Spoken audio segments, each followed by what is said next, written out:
Lindsay here, the Frugal Crafter. In today's video, I'm going to show you the basic crochet stitches you need to know so that you can make pretty much any pattern that you want.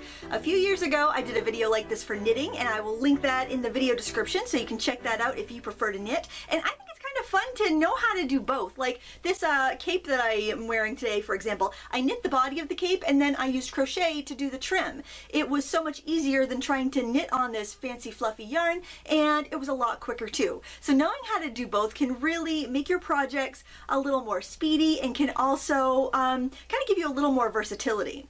I personally prefer to crochet because it's quicker, you can build up structural elements easily, you can change your mind, and you can work without a pattern well, I work without a pattern, you don't have to. And I just like the versatility that crochet gives me. This video is brought to you by Annie's Hook and Needle Kit Club, and they have a really neat club here where every month you get an ample supply of yarn and a pattern for both knit and crochet. So this is one of the examples of their kits, and the yarn is beautiful quality. This is wool and acrylic, I believe, machine washable, feels so soft. There's something about good yarn. You never want to knit with cheap yarn because it can feel squeaky and just not feel good. And you're going to spend some time on your project, so you want to make sure you have good yarn. The patterns in here are beautifully written with beautiful instructions, and when you join, you actually get a crochet and knitting guide that you can keep in your bag, which is really handy because if you forget how to do a stitch, if you're halfway through a pattern and you can't remember what a certain abbreviation means, or how to do a particular stitch, you can look it up. All of the examples are illustrated. There's also a yarn guide, and it's just really a handy reference, and that's free when you subscribe, whether you decide to stay on the subscription or not. Your first kit would be $9.99, that's 50% off, and you can cancel at any time or even send back a kit that you don't like for a full refund. So what are you waiting for? There's a link in the video description for you to check out the Annie's Hook and Needle Kit Club. I thank them so much for supporting this video and my channel, and without further ado, let's get on to the tutorial. For the techniques I'm going to show you here, all you're going to need is a ball of yarn and a crochet hook. Now I want to talk about yarn for a second because when you are following a pattern, the pattern is going to tell you what you need to have to create the masterpiece that you are trying to build. So most of the information you need is on your wrapper. So when you go to the store to buy your yarn, you're going to need to look out for these things. So the first thing you're going to see on your wrapper is the weight of the yarn, and it could be anywhere from, usually they're between like a number 2 and a number 6, and a number 2 would be a very fine like a baby weight yarn, and then like a number 6 would be a super chunky novelty yarn that you might use for like knitting a funky scarf or a really chunky garment. So you have a big variety of yarns to work with, and that's your weight. And now, of course, within different weights, you have different textures and different materials it's made out of. But your weight is, or your weight is what you want to kind of start with.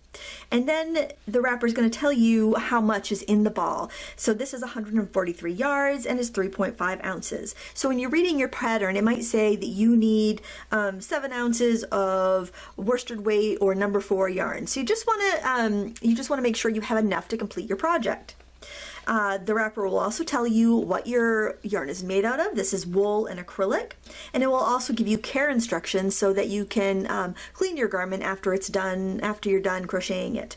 Another thing you might find on your yarn, it isn't on this wrapper, but oftentimes you will see a series of numbers on your ball of yarn, and that's your dye lot. And what that means basically is all of the yarn that have those same numbers were all dyed together. So if you're making something large like a sweater or an afghan or something that required multiple skeins of yarn, you just want to make sure all of those numbers matched if they're the same color. That way you won't have any slightly off colored yarns. It's always a better idea to buy more than you need and then return any unused skeins of yarn. Another fun thing that you might find on wrappers if you're shopping in a store for some yarn is free patterns, and sometimes they even print a ruler. Now I've made several projects from free patterns that come with the yarn, and that's a lot of fun, especially if you find a ball of yarn that you think looks super fun to work with but you don't have any ideas for it. You can just use one of their free patterns, and I've never had one fail, so that's kind of something fun to do too as you begin your crochet journey. To begin using your yarn, you need to find the end. Now it's really tempting to see this little end tucked under your wrapper and to want to use that, but I urge you not to. For one, you'll have to remove your wrapper, and that contains some pretty interesting and useful information. So I like to leave the wrapper on as long as possible. Instead, I like to find the center pull of the skein. So sometimes you have to reach in there and pull out quite a wad of yarn, and other times you'll have the end pretty visible. So by going with the yarn in the center of the yarn ball, your yarn's not going to roll around and your cats aren't going to chase it. It's just going to be a lot easier to work with because you're not going to have to stop and you know, untangle that ball of yarn very often. So the first thing you need to do when you are going to knit or crochet is to make a slip knot. So what you want to have is about 6 to 8 inches of excess yarn just kind of dangling, and then you want to hold, just make kind of like lay it across your hand like that and give it a pinch. Okay, so you've got a loop there. Then with your right hand, stick your finger and thumb in there and pull it apart so you have a triangle. Then I just twist my fingers like that, so I make a little twist in the yarn, and then I draw up a loop. Okay, and this loop is going to slide, which is really handy. So I can put my hook on there, put my hook in there, and I can tighten her up. And you are ready to begin your chain stitch.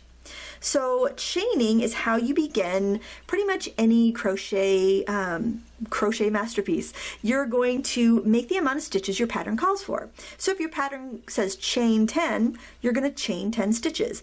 This loop here on the end of your hook does not count as a stitch. So if I have to chain 10, I would not count this, and I would start chaining. So to chain, I recommend wrapping your yarn like once or twice around your hand just to kind of get a comfortable working tension. So you're going to wrap from back to front, and you're going to pull that loop through the loop that you already had on your hook. Wrap back to front, pull it through the loop, back to front, through the loop, back to front, through the loop for as many times as you need to get the appropriate amount of stitches for your garment. Now I'm using a number 10.5 hook, which is a little big. I wanted to make sure that you'd be able to see it pretty well, but that's going to give me a fairly loose stitch, but it will also make it easy for me to get my hooks through the loops as needed. So after you have made your chain stitch, you're going to see it looks kind of like a long braid. I'm going to zoom in for a second here so you can see it in better detail. Personally, I think working into your foundation chain is the most difficult part of any project. Oftentimes, I'm not too picky about this, but the proper way to go about working into your chain is, well, first of all, you've got one loop on your hook, and then there's that first chain, and you're not going to work into that first chain unless your pattern tells you specifically to work into that first chain from your hook. So you're going to go into this one down here, and so on the front of your chain you see V's, or it looks kind of like a braid, and on the back of your chain you see these little bumps, okay, these little back bars. So what you ideally want to do is have these V's facing you, push your hook through that second V or second stitch from the hook, and you want to go under that back bar, and then you would pull up your loop. Okay, and then if you were going to single crochet, you would wrap from back to front and you would pull through those 2 loops, and you do that all the way along.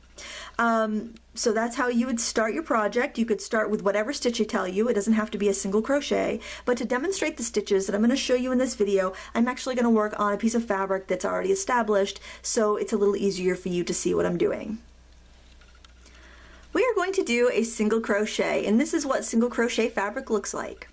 So the first thing we're going to do is we are going to insert our hook, not in the stitch right next to it, but the second stitch from the hook itself. So we've got our loop on our hook, we've got our first stitch right there, then we got our second stitch. We are going to put our hook underneath the V. Okay, we see how we have that row of V's there? It kind of looks like a braid, like I mentioned before. We're going to go under the entire V, all right? And we are going to draw up a loop. It's the same as yarn over, but you can do it with your hook. It's a little easier. Now we're going to yarn over, and we're going to pull a loop through those 2 loops. And that is a complete single crochet. And we're going to do that in each of the stitches all the way across.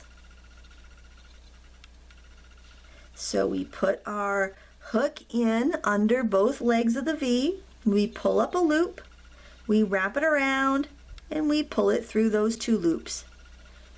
We go in, we pull up a loop, we wrap around, and back through those 2 loops. We always end with 1 loop on the hook. We go in, we pull up a loop, wrap around, pull through 2 loops. We go in, we draw up a loop. Remember, drawing up a loop is the same thing as wrapping around, same idea, or same thing as a yarn over. And we can call it a yarn over, we can call it a draw up a loop, doesn't matter, same thing. Pull it through, and our last stitch here, we're gonna go, make sure we get that in there. Sometimes your last stitches are a little bit tighter. Make sure you get under those. Do we get under both of those legs? No, we didn't, we missed one. And some of your patterns will call for going in the front loop, going in the back loop. You're not always going through under those loops, but generally you are, okay? But crochet is kind of like the Wild West of fiber arts, and there's a lot of different ways that you can do stuff. We're going to pull up that loop, and then we'll finish it off by drawing through those 2 loops. Now, this is important because you're probably not just going to do 1 row of single crochet. You're probably going to do several. So what you're going to do when you need to start a new row is you are going to turn your work counterclockwise, and then you need to do your turning chain. So remember when we did that row of chain stitches at the beginning? We need to do one at the end, because if we don't, so let's say I'm going to stitch into the 2nd chain from my hook. That's going to bring me over here into the 2nd chain of my fabric. And if I do that, then every row that I do, I'm going to be reducing a stitch. So to take up that slack, I need to chain 1. So I'm just doing a chain, just like we did at the when we chained our foundation row. So now I can skip the stitch that's right next to my hook, and I can go into that 1st stitch of the fabric. And then I can continue my row that way, just like we did before. Now, your first few rows will be a little wobbly, and that's fine. When you're learning, it takes a while to develop a consistent tension. So I recommend starting with a project like a dishcloth or something that doesn't have to be perfect. So if you do have some wobbly edges or some uneven tension, it's really not going to matter. The object will still work for its intended purpose, and you'll get that practice in. And you know, I wouldn't go with anything too complex right off the bat, because it's easy to get overwhelmed. Start with something easy like a dishcloth or maybe a simple scarf, and I think you'll have a lot of fun. The reason I recommend a dishcloth over a scarf is that when you're starting, you'll probably have some wobbly edges, and doing a dishcloth is, you know, it doesn't really matter. So there we have a few rows of single crochet. This next stitch is called a half double crochet, and it is twice as tall as a single crochet. So to begin, you are going to have to, if you're working on a piece of fabric that you've already been working on, to start the chain, you're going to need to chain 2, because it is taller than a single crochet where we would chain 1 as our turning chain. We need to chain 2 because it's twice as high. So we're going to do that, 1 and 2. Okay. And that's really the first stitch. So we are going to wrap our yarn around front to back, and we're going to go into our next stitch here. It is the 1, 2, 3rd stitch from what's on from our hook, and we are going to insert underneath the 2 legs of our stitch there, and we are going to draw up a loop. And so we have 3 loops on our hook right now. Now we're going to wrap around, and we're going to pull that stitch through all 3, and that is a half double crochet. So again, we're going to wrap around, we're going to go in our next stitch, we're going to draw up a loop, and then wrap around and go through 3 loops. Alright, so when I show you the next stitch, you'll probably understand a little bit better why this is called a half double crochet. So again, wrap around into the stitch, draw up a loop, wrap around, and pull that through the 3 loops that are on our stitch, on our hook rather. Wrap around, go in the stitch, pull up a loop, and pull through 3 loops here. Wrap around, go into our next stitch. We're drawing up a new loop there. we got 3 on our hook right now. We're going to wrap around again and pull that through those 3 loops. So you can see how you can build up a much, you know, quicker and more material when you use a taller stitch. And there we're at the end of our row here.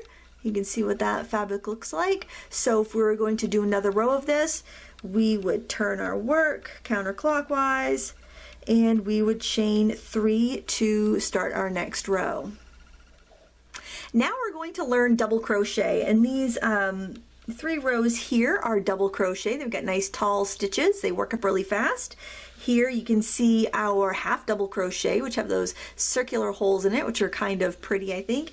And then down here we have our single crochet, which are much tighter stitches and closer together, and it makes a thicker fabric. So the taller your stitch get, the more quicker it works up, but also the more holier the pattern is going to be.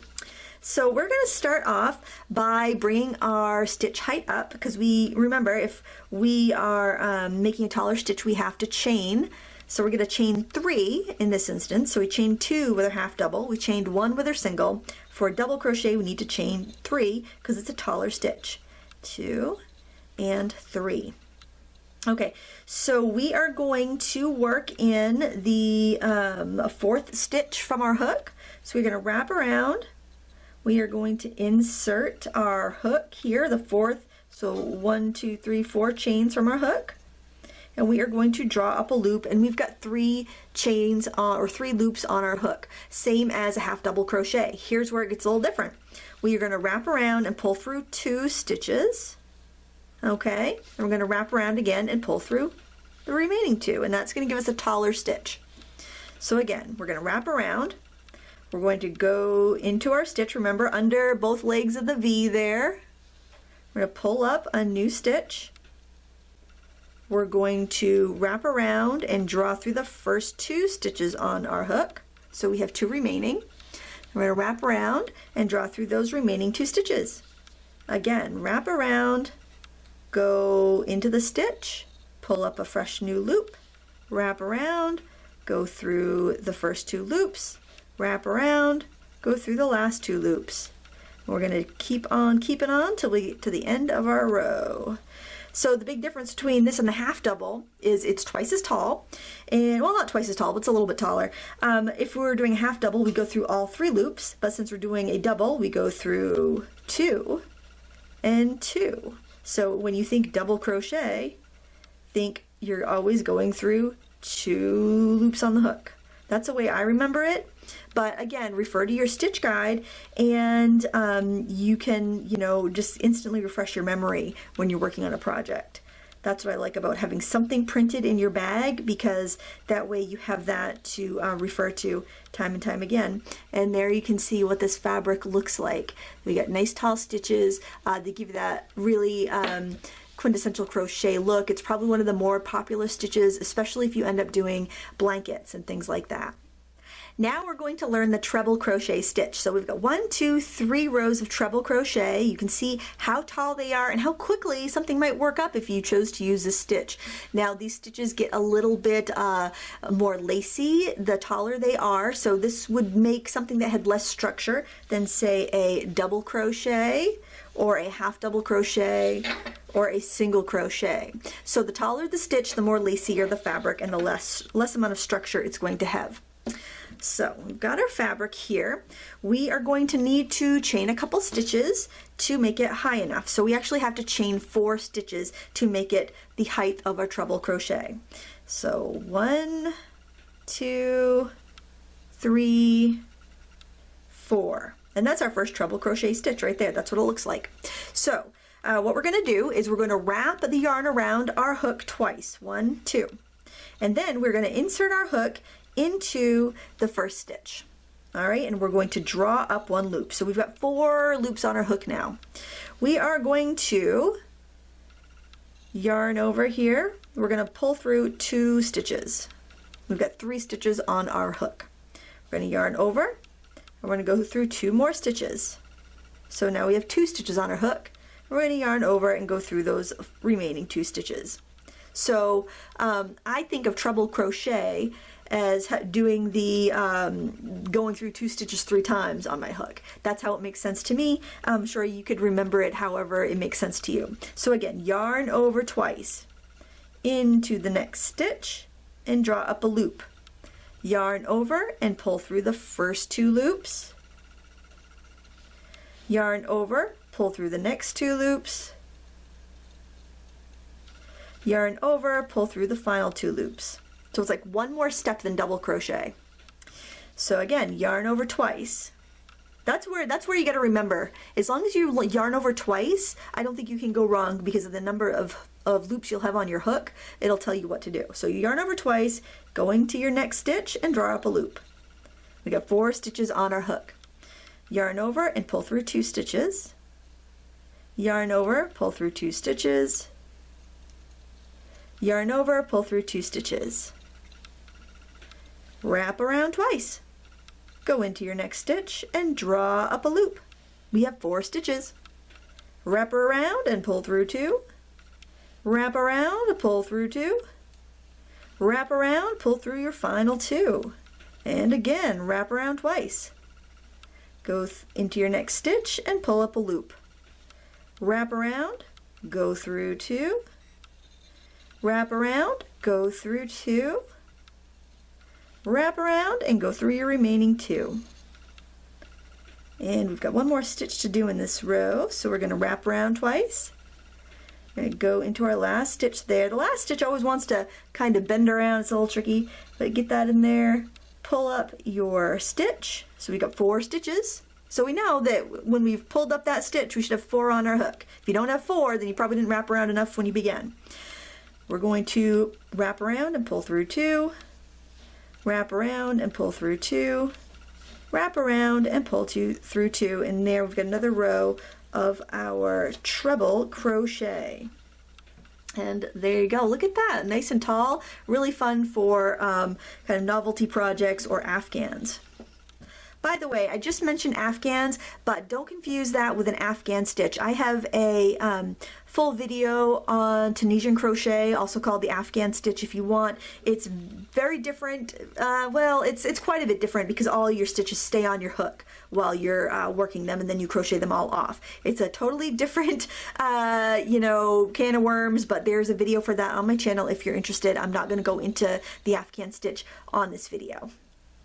When you're finished crocheting and you're ready to be done, what I like to do is just snip off a tail about 6 to 8 inches, and I simply put it through the loop that's on my hook and I pull it snug. Then you can weave in your ends later, and that's a simple way to finish it so it doesn't unravel.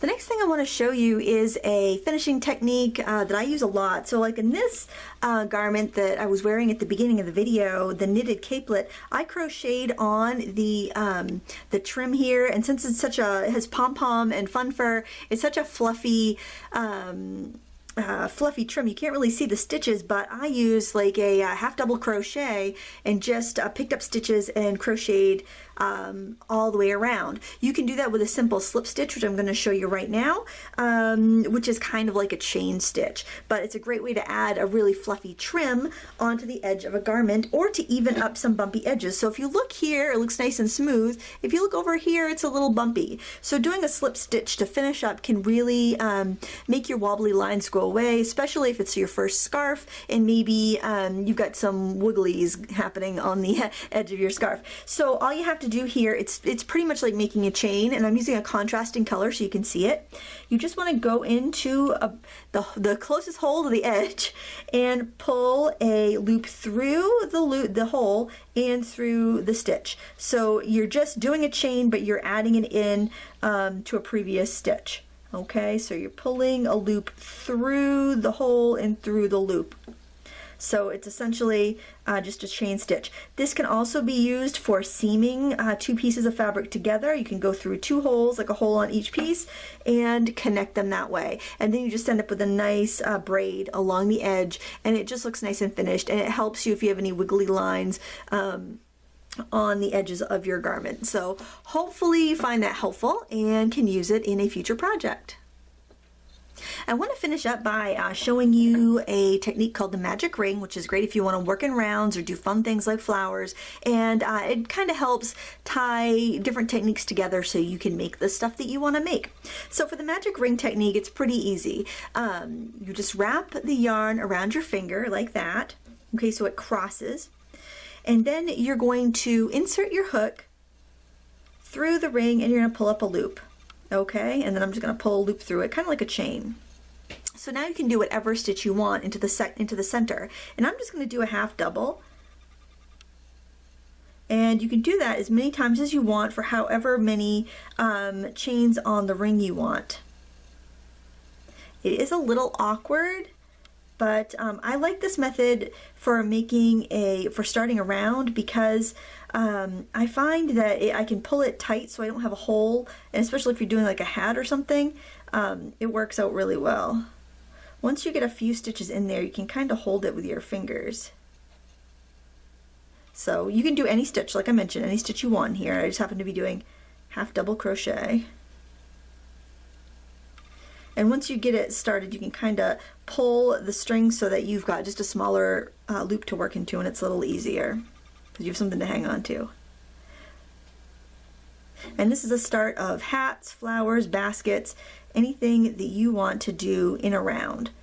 The nice thing about crochet is that it's very easy to work in rounds, and you can do a lot of construction without needing to seam things up or sew things up at the end. Once you get as many stitches as you want, I'll show you how to close your ring. So if you want a nice big round ring like I had there, I did half double, but you could even do taller stitches and get a bigger center. So once you've got it in there, you've got as many stitches as you want, you can pull the string and that's going to tighten it up, and then to join you're going to use a slip stitch, and that's the same thing I showed you for finishing. So I am just going to insert my hook in the first stitch of my ring. That was the first half double crochet I made, and I'm just going to pull through a loop of yarn like that. Now let's say I want to do something like make a flower, or I just want to add another color of yarn. So to do that, or the way I do that rather, I'm sure there's several ways, is I grab my secondary color and leave about 6 inches of a tail like that, and I just pull a loop through, just like that. I just kind of lay it over my yarn and I pull the loop through, and then I tighten up my working yarn here, or where I cut it, I tighten that up. Okay, and so now if I want to make a flower, and this is a little trick that I do, something like a flower, or if your yarn's not too heavy, it doesn't really add any bulk, but I like to actually grab both of the tails and I pull it through my first chain, and that will secure that tail. All right, and then I'm just going to chain my next one with the working yarn and just go through that. And then you will have to tighten up your ends the first couple stitches, but then I find it holds really well. So if I wanted to do a flower, this is where it's fun because you can make up anything you like. So let's say I want to chain 2 here, and then I'm just going to do a pattern of stitches. So I can do like a half double crochet in the next stitch. And if I want to make a petal, like a nice round petal on there, I can do a double crochet next into that same stitch. So that will give me a higher stitch. Then I could do like a treble crochet, so I'd wrap around twice, go into that same stitch, and that's how you get that nice flower shape. So go through 2. You can go back, and it doesn't really matter. You can use any pattern of stitches you want to create a ton of different flowers. They're so much fun to do. Then I'll do a double. So I'm going to bring that petal back down. I did the middle part of the petal, the tallest part. Now I'm working it back down. And I'll do my half double.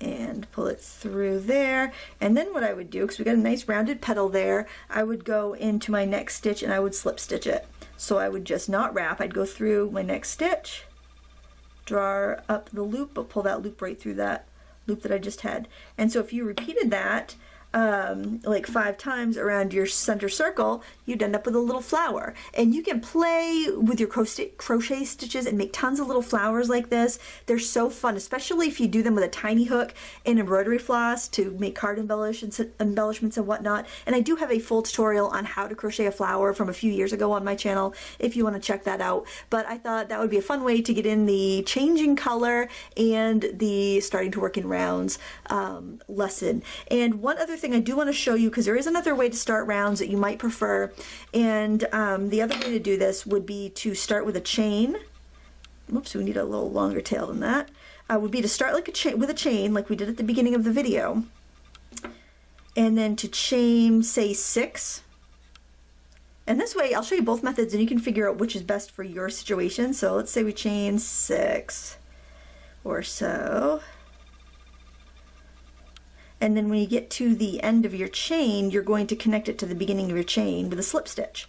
So we've got our chain of 6 or so. It doesn't really matter for this instance. So you'd put your hook in that first chain, and then you just draw a loop through both of those loops, okay? And that's called a slip stitch. Same as what we did for finishing. And there we have our chain. So let's just take a look at this a little bit closer.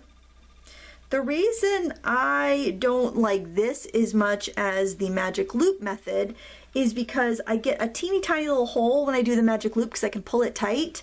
With this, I'm always going to have a little bit of a hole there. Okay, even if I used a smaller hook, I'd still have somewhat of a hole and it wouldn't be able to be pulled tighter. If you're going to put a pom-pom on it, it's the top of a hat or something, it's not a huge deal, but I like to have that ending nice and tight and small. So that's up to you. You can do either way. If the magic ring doesn't work for you because it feels awkward, then do this, but now you have both options so you know how you want to finish it. So those are your basic techniques. Most of the crochet patterns that you're going to use will use those techniques. You may have to look up a few specialty stitches as you go through some more complex patterns, but I think that's going to get you started off on the right foot. And there you go. You have all the basic stitches now you need to know so that you can create whatever you want with crochet, whether you want to work from a pattern like from our sponsor Annie's Hook and Needle Kit of the Month Club, or if you just want to make something up from your imagination, it all works. I want to thank Annie's for sponsoring this video today. If you want to learn more about their kit clubs, click the link in the video description and it will take you right there, and you can get this free knitting and crochet guide to kind of refresh your memory anytime you're in the middle of a project and away from your computer and you need to know what stitch is what. Thank you so much for watching. Until next time, happy crafting.